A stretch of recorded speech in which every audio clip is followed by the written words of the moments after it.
সাকিব, তামিম, মুশফিক, মাশরাফি এরা তো একদিনে হয় নাই, তারা তো এক জায়গাতে শুরু করে হয়েছিল।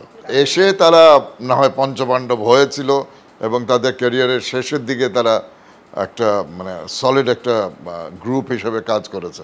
যারা আছে তাদের তো মাত্র শুরু। বেশিরভাগ খেলোয়াড় যারা খেলছে আমাদের এই দলে এই মুহূর্তে, ওই দুজন ছাড়া, সাকিব আর রিয়াদ ছাড়া অন্যান্যরা কয়েকজন কিছু বছর ধরে খেলছে, আর কয়েকজন তো ফ্রেশ। টু আর্লি টু সে। এখনও কেউ ওইভাবে মানে চোখে পড়ার মতো হয়তোবা দেখে। সাকিবের কথা বলতে হলে তো অলরাউন্ডারের কথা বলতে হয়।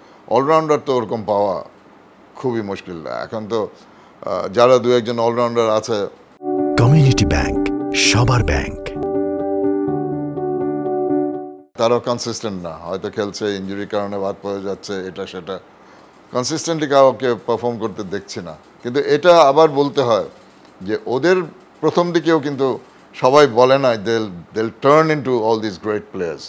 তো টু আর্লি টু সে। কিন্তু আমি ডেফিনেটলি নাম বলবো না, দু চারজন আছে তারা যদি ধরে রাখতে পারে খেলা, তারাও ইন 3, 4, 5 years টাইম তারাও বাংলাদেশের ব্যাকবোন হয়ে দাঁড়াবে। বেশি আশা করা ভালো না।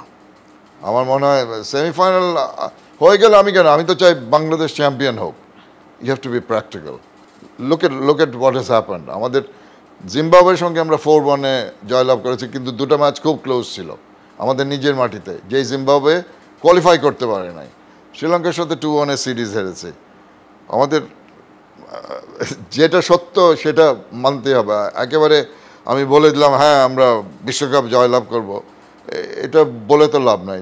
যেটা ট্রু পিকচার সেটা হলে কি, আমি তো বললাম, তাহলে অত বেশি আশা করলে দুঃখটা বেশি পেতে হয়।